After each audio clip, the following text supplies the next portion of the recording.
Hello အားလုံးပဲမင်္ဂလာပါရှင်ဒီတစ်ခေါက်မှာတော့အမားတို့တွေဒီ Spain versus Italy ဆိုရဲခေါင်းစဉ်လေးနဲ့ပေါ့နော် debate ပုံစံမျိုးလေးနဲ့ပြောဖို့အတွက်ကိုဒီ Men's Corner ကမောင်လေးမင်းဟိန်းခန့်ကိုမှဖိတ်ခေါ်ထားပါတယ်။မောင်လေးကဆိုလို့ရှိရင်ကိုလက်ရှိမှာ Italy မှာသူကိုယ်တိုင်ပညာသင်ကြားနေသူတယောက်ဖြစ်တယ်ပေါ့နော်။အဲ့တော့အမားတို့ဒီနေ့ topic မှာခုနကပြောသွားတဲ့အတိုင်းပဲSpain versus Italy ဆိုရဲဒီ video ကိုကြည့်ပြီးဆိုလို့ရှိရင်ကျောင်းသားတွေအနေနဲ့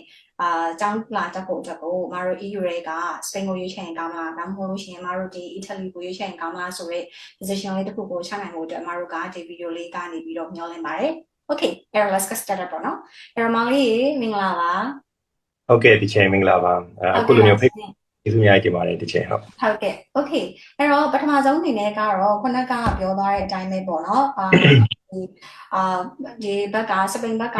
ဒီ basic info လေးအရင်ပြောလိုက်မယ်ပေါ့နော်အဲ့တော့ Spain မှာဆိုလို့ရှိရင်ဒီတလားကိုကျောင်းကတော့ပေါ့နော်သူ့ရဲ့ program ပေါ်မူတည်ပြီးတော့ဒီတစ်နှစ်စာကို euro ကို2000 3000ဝန်းကျင်လောက်ကနေပြီးတော့ဒီ euro 2000ခွဲ2800စသည်ဖြင့်အထိရှိနိုင်တယ်ပေါ့နော်နေစားစိတ်တွေဆိုလို့ရှိရင်လည်းအဲ့လိုပဲမျိုးတွေပေါ်မူတည်ပြီးတော့တစ်လကို euro 900လောက်ကနေပြီးတော့800ဒီ1000အထိပေါ့နော်ဒါ3ရင်3လို့ဖြုံလို့ပုံမဲ့ပေါ့ Okay အဲ့တော့ဒါကတော့အမားတို့ basic information ပေါ့အဲ့တော့အဲ့လိုမျိုးကုန်ကြနိုင်တဲ့စီးရင်လေးတွေကို Italy ဘက်မှာဆိုရင်ရောဘယ်လောက်လောက်ပြင်ကုန်မလဲပေါ့နော်ဆိုတာလေးအရင်ပြပြပေးပါအောင်ဟုတ်ကဲ့ဒီချိန်အီတလီဘက်မှာတော့လေအကြောင်းကြီးကတော့အများကြီးရှိရတဲ့အတွက်အနေဆုံးကျောင်းလာကဆိုလို့ရှိရင်ဒီတချို့ကျောင်းလေးပေါ့နော်သူကတော့ကျောင်းလာကမပေးရတဲ့ကျောင်းလေးရှိတယ်ဒါဆိုရင်တော့သူက test ကယူရို156ကနေပြီးတော့အများဆုံးကျောင်းလာကဆိုရင်ယူရို2000ကျော်လောက်ထိတော့တွားလေးရှိတယ်အဲ့ဒီဝင်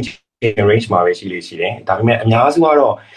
bachelor ကျောင်း bachelor တန်းအတွက်တွေ master တန်းအတွက်တွေကတော့လေယူရို1000အောက်ဝန်းကျင်လေးတော့တွားလို့ရှိတယ်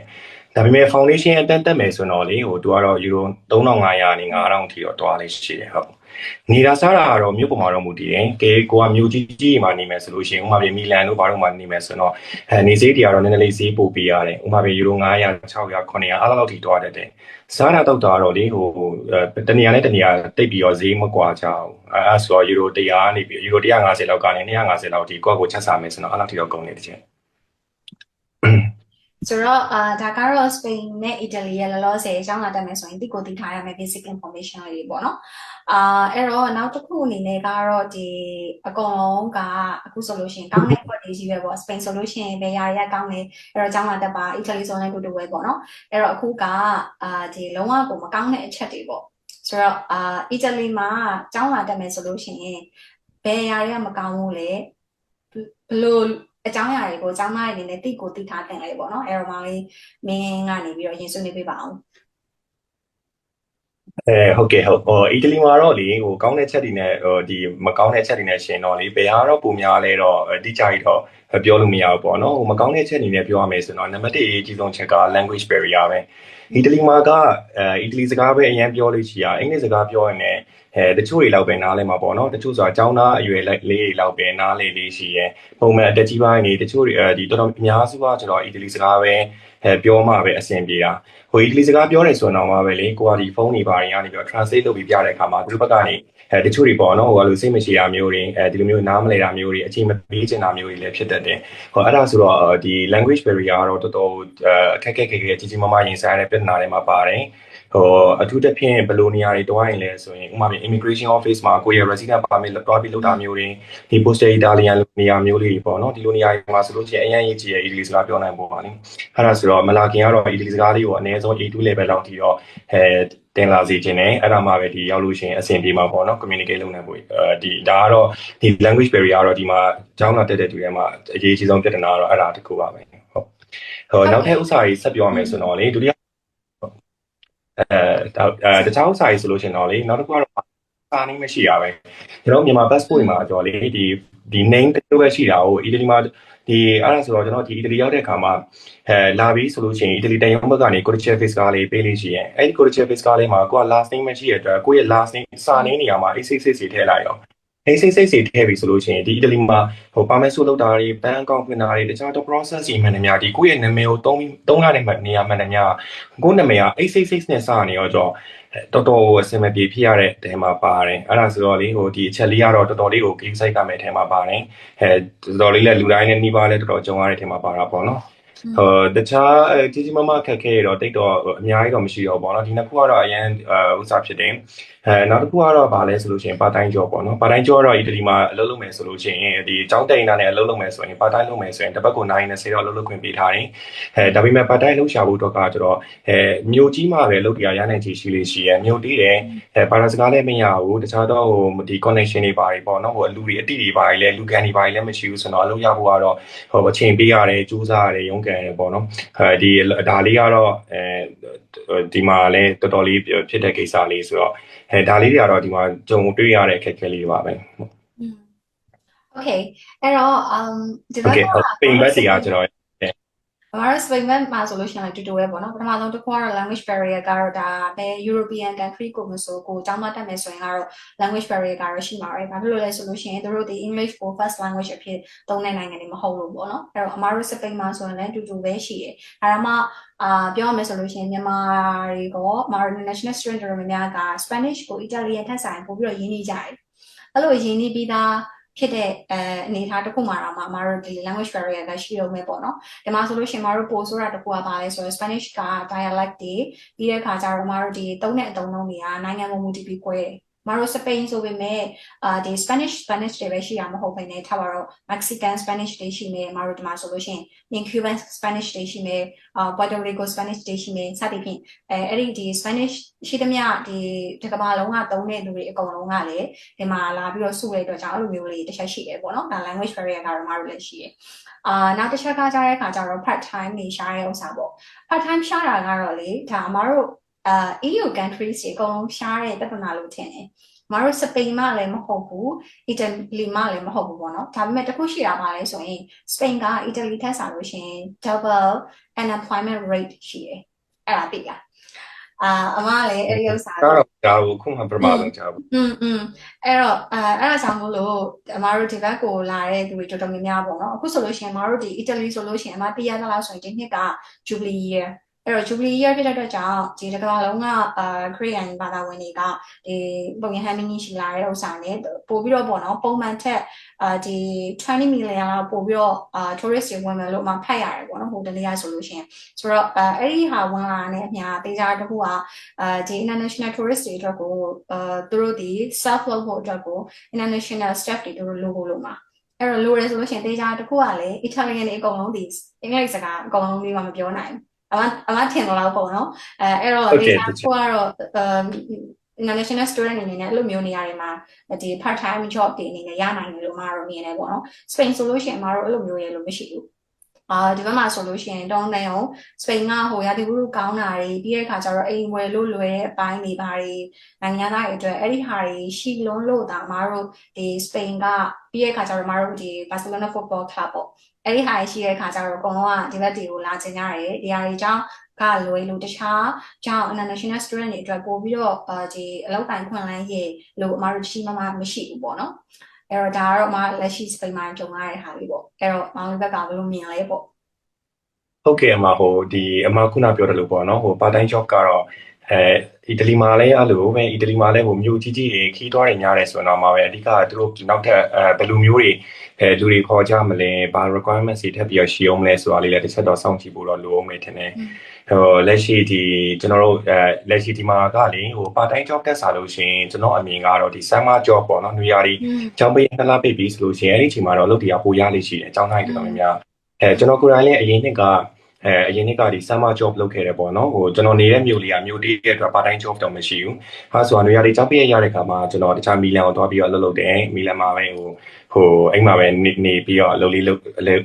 ခဲ့တယ်။ ဒီဆမ်မာဂျော့အီတလီကဆမ်မာဂျော့တွေကလေအကြမ်းမြင့်အဖြစ်တက်မှတ်မယ်ဆိုတော့တောင်ပိုင်းမှာတော့လုပ်တရားပိုများလေးရှိတယ်လို့ကျွန်တော်ကတော့ယူဆရတယ်တောင်ပိုင်းမှာကျတော့လေအတီးခုရဲ့အပိုင်းလေးအတီးခုရဲ့အလုပ်လေးလည်းရှိတယ်လို့ကန်းကြီးတောင်ပိုင်းတွေကတော့ကန်းကြီးတစ်ချောင်းလုံးတွေကိုဟာဆိုတော့အီတလီမှာကနေရာတွေရောက်ပြီဆိုရင်အီတလီလူမျိုးတွေအများစုတခြားနိုင်ငံခြားသားတွေကလည်းဒီအီတလီတောင်ပိုင်းပဲတွားပြီးနေကြတာဟုတ်နေကြတော့ကျွန်တော်ဒီအဲ့တောင်ပိုင်းကတော့ပို့ပြီးတော့အလုပ်ပိုရနိုင်ချေပိုများတယ်လို့ကျွန်တော်ထင်တယ်ဟုတ်အလုံးလားစာကတော့လေတနာရီပါတိုင်းဒီတနာရီဘယ်လောက်ရလဲဆိုလို့ရှိရင်ကိုလုံးတဲ့အလုပ်ပေါ်မှာတော့ပိုပြီးမူတည်မယ်ထင်တယ်အကျန်းမြင့်ကတော့လေသူတို့ကအများကြီးတော့လားစာမပေးဘူးတနာရီကို9ယူရိုကနေ10ယူရိုကြားပဲပေးလို့ရှိရဲ့အရန်ယူအဲ့ထက်တော့ကြိုပြီးကြော်ပြီးပေးတယ်ဆိုတော့တော်တော်အလုပ်ကောင်းမှပဲပေးလို့ရှိရအမတို့ဒီမှာလည်းအတူတူပဲအလုပ်တွေကတော့ part time က international student တွေအတွက်ဆိုရင်ဘာတွေလုပ်ရတာများလဲဆိုတော့ဒီ barista တို့ပြီးတော့လို့ရှိရင် bartender တို့ပြီးလို့ရှိရင်အသေးခိုးတဲ့ဥစ္စာတွေပါတယ်ကတော့မတို့ရှိတာတော့ရှိတယ်ဒါပေမဲ့အဲ့လောက်ကြီးဒီမှာကတော့ international student အတွက်ကိုရေလို့တီးတန့် open ပေးထားတဲ့ဟာမျိုးမဟုတ်တော့ဘူးပေါ့နော်တခြား nationalities တွေအတွက်ကိုပို့ပြီးတော့ဒီလောက်ကားတဲ့ဒီ position တွေပေါ့လေအဲ့တော့ခုနကအမှပြောသလိုမျိုးပဲကျောင်းသားတွေအနေနဲ့ကလုံနိုင်တဲ့ဟာတော့မတို့dog sitter တွေ baby sitter တွေပြီးလို့ရှိရင်ဒီ au pair ဥစ္စာတွေရှိမယ်အဲ့တော့ဒီဟာတွေပေါ့နော် minimum wage ကတော့မတို့စပိန်ဘက်ကတော့တနာရီကိုဒီ position ပေါ်လည်းမူတည်ရပေါ့နော်အီတလီလိုပဲဒီ euro 10လောက်ကနေပြီးတော့အမားဆိုရင်23လောက်ထိရတဲ့အလုပ်လုပ်ကိုတယ်ဒီမှာတော့တော်တော်များပါတယ်စာသင်တာပေါ့နော်အဓိကတော့မျိုးနဲ့လည်းဆိုင်နေထင်တယ်အမားကဒီမူစီယာတို့ဘာလို့မှမျိုးအသေးတွေမှာနေတော့ကဆိုလို့ရှိရင်တနာရီကိုဆိုလို့ရှိရင်15 16အဲ့လောက်ဒီပဲအမရတယ်ပေါ့နော်ဒီဘက်ရောက်လာတဲ့အခါကျတော့အမဒီဘာစီလိုနာအခုဆိုမှဒီမှာနေတာပေါ့အဲ့တော့ဒီမှာဆိုလို့ရှိရင်အမခုနပြောသလိုမျိုးပဲ23တနာရီအလောက်ထိပေးဒီ tutoring အလုပ်တွေမှာလုပ်ဖို့ရအဲ့တော့ဒါကတော့အဲ့ဒီအပိုင်းပေါ့ဆိုတော့minimum wage နဲ့ပြောရမယ်ဆိုလို့ရှိရင်တော့ပေးနိုင်တယ်တော့သူတို့ကတော့များတယ်စပိန်ဘက်ကတော့နော်ဒါပေမဲ့ပေးစင်တာလေးတစ်ခုပဲရှိတယ်Okay အဲ့တော့အမတို့တွေဒီကျောင်းပြီးလို့ရှိရင်ပေါ့ဒီ post study visa permit ပေါ့နော်အဲ့ဒါကအီတလီမှာဆိုလို့ရှိရင်ဘယ်နှစ်ဘယ်နှလပြီးလဲပေါ့ဟုတ်ကဲ့ဟုတ်ဒီမှာကတော့လေbachelor တန်းနေတက်ပြီးတာမျိုးတွေ master တန်းနေတက်ပြီးတာမျိုးတွေဆိုလို့ရှိရင်ဒီ job search visa အနေနဲ့သူကတစ်နှစ်ပေးတယ်ဒီတစ်နှစ်အတွင်းမှာကိုကအလုပ်ရတယ်ဆိုရင်တော့အဲ့ဒီအလုပ်ကနေပြီးကိုယ့်ရဲ့ status ကိုချင်းပြီးမှာပေါ့နော် work permit တွေပါတယ်ချင်းပြီးသွားလိမ့်မယ်ဟုတ်ပြီးရင်ဒီမှာကဒီကျောင်းတက်မယ်အလုပ်လဲလုပ်မယ်အခွန်တွေလဲဆောင်မယ်အဲ့လိုမျိုးက9နှစ်ပြည့်တယ်ဆိုလို့ရှိရင်တော့ဒီမှာက PR ကိုလျှောက်လို့ရပါတယ်PR ကတော့10နှစ်တက်တန်းရှိတာပေါ့နော်ဟုတ်ဒီမှာတော့အဲ့တော့အဲ့ဒီဥစ္စာကကျောင်းတက်တဲ့ဒီ duration ကိုပါထည့်တွက်တ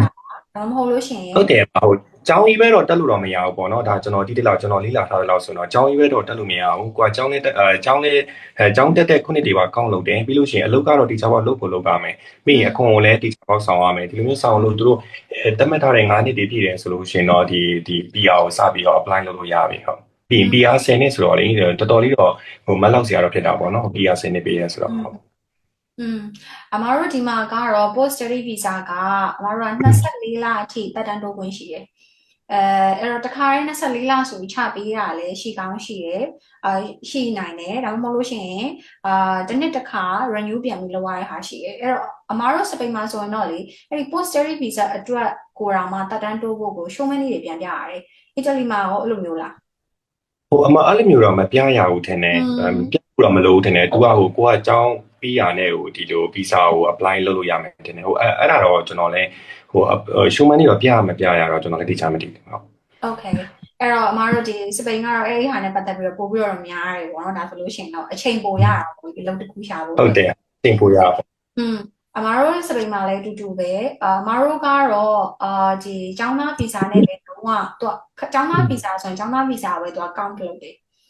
်ကျောင်းသားဗီဇာကနေ work permit ကိုပြောင်းလိုက်မှာသူက9နှစ်ဆိုပြီးတော့9နှစ်ပြီးတော့ PR အမတို့ကရတယ်ဒီတသမတ်ထဲအဲ့လိုမျိုးcount လောက်သွားတဲ့ဥစ္စာမျိုးတော့မဟုတ်ဘူးပေါ့နော်။ကျောင်းသားကလည်းဒီတစ်နှစ်ပြီးလို့ရှိရင်လည်းအလုပ်ကို3-4 5နှစ်လုပ်မယ်။ပြီးရင်အကုန်လုံး combine ကို9နှစ်ပြီးရင်တော့ PR ရတယ်ဆိုတော့အမတို့စပိန်မှာတော့အဲ့လိုလေးတော့မရှိဘူး။ဒါစပိန်ရဲ့အားနည်းချက်လေးတစ်ခုပေါ့နော်။ Okay အဲ့တော့ပေါ့major တွေကြတော့အီတလီကဗာ major တွေနဲ့ပတ်သက်ပြီးတော့တက်ရတာကောင်းလေပေါ့အဆင်ပြေနိုင်မလဲပေါ့ဟုတ်ကဲ့ဟုတ်အီတလီကတော့လေမြန်မာကျောင်းသားတွေကြားထဲမှာနာမည်အကြီးဆုံးကတော့ဈေးကျောင်းပေါ့နော်ဒီမှာက medicine တက်ပြီဆိုလို့ရှိရင် အကုန်ကြားကြီးလည်းတက်တာတယ်ပညာသင်ဆုတွေလည်းရှောက်လို့ရတယ်ပြီးရင်ဒီ medicine ကတော်တော်များများက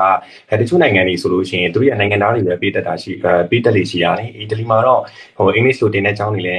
းတော်တော်များများလေးဖွင့်ပေးထားတယ်ဒီအဲ့ဒါဆိုတော့ဈေးကျောင်းလာတဲ့ချိန်တဲ့သူတွေအတွက်ပေါ့နော်ပို့ပြီးအဆင်ပြေတာပေါ့ပြီးရင်ကျောင်းစိတ်ကလည်းတခြားနိုင်ငံတွေနဲ့ရှင်လိုက်ရင်တော့မှပဲအများကြီးတက်တာတယ်တော်တော်လေးကိုတက်တာတယ်ထဲမှာပါတယ်ဆိုတော့မြန်မာကျောင်းသားတွေဈေးကျောင်းတက်မဲ့သူတွေအတွက်ဆိုလို့ရှိရင်အီတလီကတကယ်ကိုရွေးချယ်တင်တဲ့နိုင်ငံတစ်ခုထဲမှာပါတယ်လို့တော့ကျွန်တော်ကတော့မြင်ပါတယ်အဲ့တော့အီတလီမှာဆေးကျောင်းတက်ပြီးသွားလို့ရှိရင်ဒီဆရာဝန်အတွက် license တွေကြားတဲ့ခါကျတော့ဖြည့်ခွင့်ရှိလားဟုတ်ဒီအီတလီမှာတော့လေအဲ့လိုဒီဆေးချောင်းတက်ပြီးသွားပြီဆိုရင်အီတလီမှာလှုပ်ချင်တယ်ဆိုရင်အဲ့ဒီဘာသာစကားတွေ license တွေတော့ပြန်ဖြေရမယ်လို့တော့ကျွန်တော်ဖတ်ဖို့တယ်ဟုတ်ချက်ဒါမှမဟုတ်လို့ရှိရင်လည်းဒီအီတလီကနေပေါ့တခြားနိုင်ငံကူးမယ်ဆိုရင်လည်း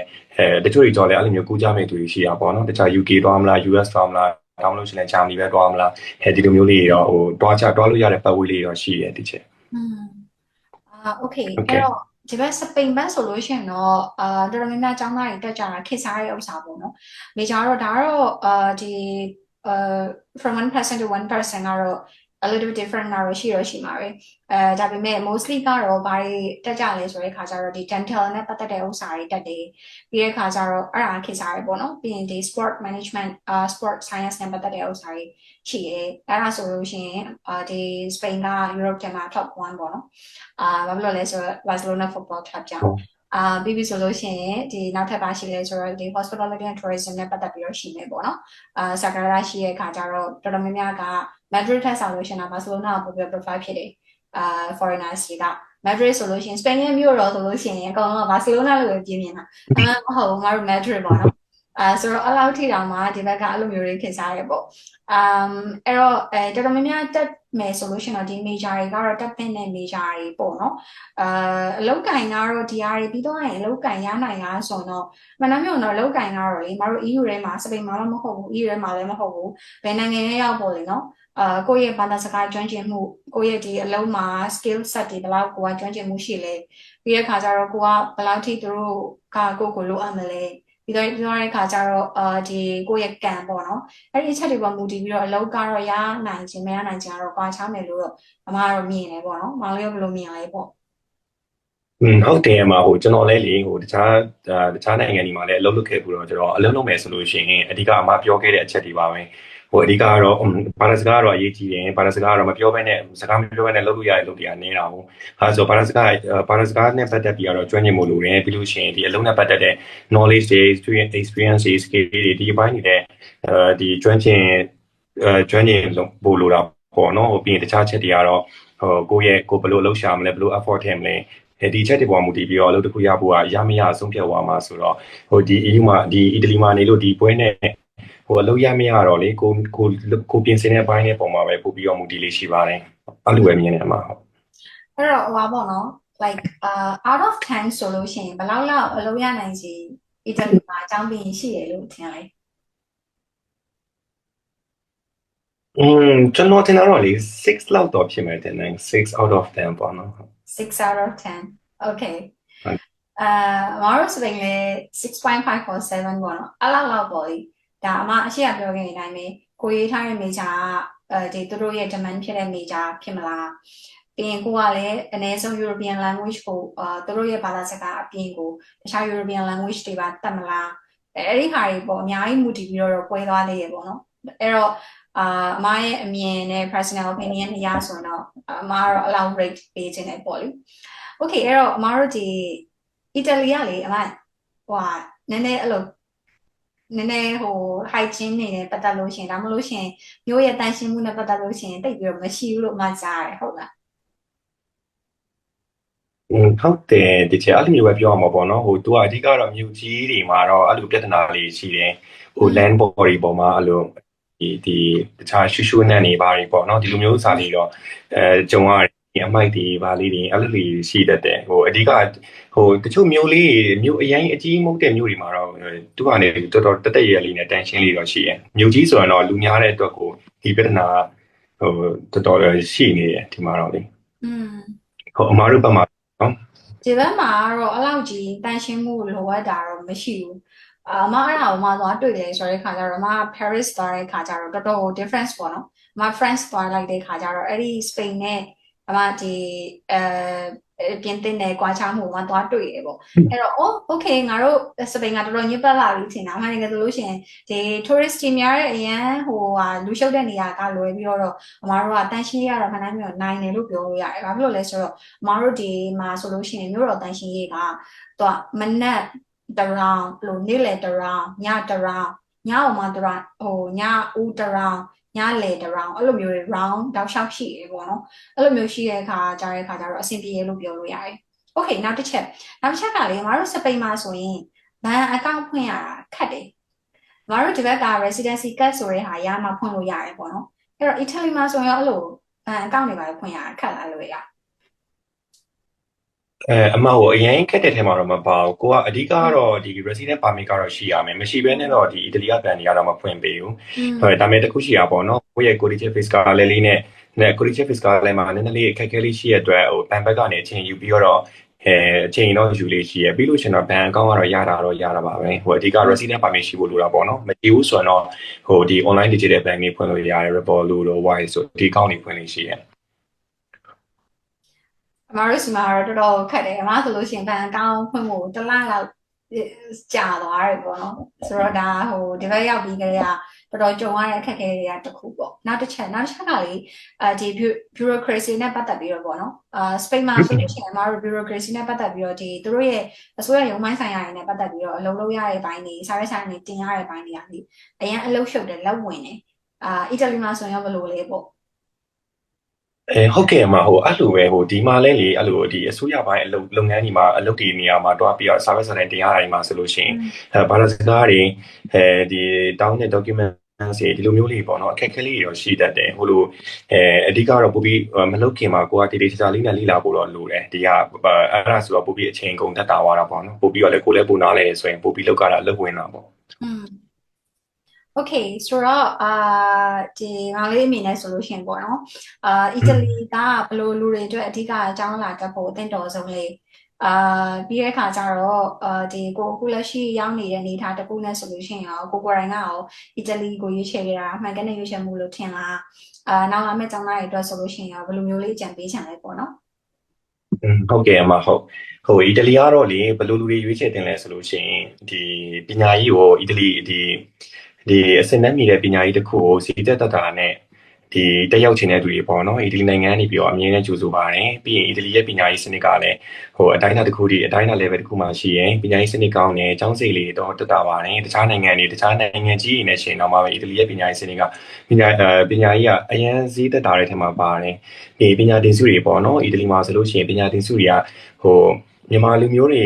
အတွက်ပိုပြီးအဆင်ပြေတဲ့ပညာသင်စုတွေရှိတယ်အဲ့ဒါဆိုတော့ကိုမြန်မာလူမျိုးတွေအတွက်ပိုပြီးရနိုင်ခြေရှိတာပေါ့နော်တခြားလူတွေနဲ့အပြိုင်ဆိုင်ကြီးတွေတခြားပညာသင်စုတွေလိုမျိုးအပြိုင်ဆိုင်ကြီးတွေအင်တာဗျူးတွေဒီလိုမျိုးတွေဖြေရတဲ့ပညာသင်စုတွေမဟုတ်တဲ့အတွက်မြန်မာကျောင်းသားတွေအတွက်အရာများလေးရှိတယ်ပြီးလို့ရှိရင်ဒီကျောင်းတက်ရတဲ့ပညာရေးစနစ်ကလည်းကျွန်တော်တို့တော်တော်လေးသဘောကျတယ်ဘယ်လိုမျိုးလဲဆိုလို့ရှိရင်ကိုက exam နေဆိုလို့ရှိရင်လည်းအချိန်ကြီးများဖြေလို့ရတာပေါ့နော်အချိန်များဖြေလို့ရတဲ့အတွက်ကိုယ်အတွက် stress မဖြစ်တော့ဒီ exam တစ်ခါဒီ exam ကြီးကိုအောင်အရင် stress ဖြစ်တဲ့ထဲမှာတော့မပါပါဘူးကိုကဒီတစ်ခါမအောင်လို့ရှိရင်လည်းနောက်တစ်ချိန်လေးထပ်ပြီးဖြေလို့ရတယ်ဒါဆိုတော့ကိုယ့်အတွက်ပိုပြီးအဆင်ပြေပါပေါ့နော်ဒီအီတလီကအကြောင်းတွေကတော့လေ student life တွေကတော့အကြောင်းပေါ်မှာမူတည်ပြီးတော့နည်းနည်းလေးတော့ကွဲပြားမှုရှိမှတင်တယ်ဒါပေမဲ့ဒီကကျွန်တော်နေတဲ့မြို့ရဲ့ student life ကတော့လေတိတ်ပြီးတော့မကောင်းဘူးပြေးမို့ကောင်းတာပေါ့နော်ကျွန်တော်အနေနဲ့ပြောရမယ်ဆိုရင်တော့ကျွန်တော်ကတော့အီတလီလာခဲ့တာအတွက်အမြဲတမ်းလည်းကုန်ယူတယ်ကိုယ်တိုင်လည်းကျေးဇူးတင်တာပေါ့နော်အီတလီမှာကျတော့ဒီအရင်ကျွန်တော်အလုပ်လုပ်တဲ့အချိန်တုန်းကဒီကျောင်းတက်ဖို့အတွက်ကိုအများကြီးစိတ်ပူခဲ့ရတာအများကြီးစိတ်ပူခဲ့ရတယ်အများကြီးစိုးရင်ခဲ့ရတယ်ဒီကျောင်းတက်နိုင်ဖို့အတွက်ဒီပညာသင်စုတွေရဖို့အတွက်ဒီပညာသင်စုတွေလည်းအများကြီးရှောက်တယ်နောက်တော့လုံးဝမရဘူးဒီအီတလီမှာကျောင်းလာတဲ့အိမ်သားတွေမှာလည်းပညာသင်စုတွေရတယ်ပညာသင်စုကျောင်းတွေနားလဲတယ်ပြီးတော့ဒီကအီတလီရဲ့ဒီတခြားတော့ opportunity အကြောင်းတွေပါထပ်ပြီးတော့တီးခွင့်ရတယ်ရတဲ့အတွက်လည်းအများကြီးလဲဝန်တာပီတီဖြစ်ရတယ်ကျွန်တော်အနေနဲ့ပြောရရင်တော့လေအီတလီမှာကျောင်းလာအီတလီနိုင်ငံကိုကျောင်းလာတက်ဖို့အတွက်ရွေးချယ်စဉ်းစားတဲ့နိုင်ငံတွေမှာတစ်ခုပါတယ်လို့တော့ကျွန်တော်တော့ဒီကြောက်ဘောက်ကိုကြံပြပါတယ်ဒီအလုပ်အတွက်ကတော့တပိုင်းတက်ပေါ့နော်ကျောင်းတက်မယ်ဆိုလို့ရှင်တော့အီတလီနိုင်ငံကိုစဉ်းစားစီချင်ပါတယ်ဟုတ်ကျေးဇူးပါအမကျတော့ရောဘယ်လိုမျိုးလေး ရှိတယ် အမလည်း ဒီ တူတူပဲပေါ့နော်။ကျောင်းလာတက်မယ်ဆိုတော့အမှန်တမ်းပြောလို့ရှိရင်ဒီ EU နိုင်ငံတော်တော်များများကတော့ကျောင်းတက်လို့ကောင်းတဲ့နိုင်ငံတွေထဲမှာတော့ပါတယ်ပေါ့နော်။အထူးသဖြင့်ဘာဖြစ်လို့လဲဆိုတော့ကျောင်းလာခတွေကတက်တာတယ်။ပြီးတဲ့ခါကျတော့အမားတို့ဒီစပိန်ပေါ်တူဂတ်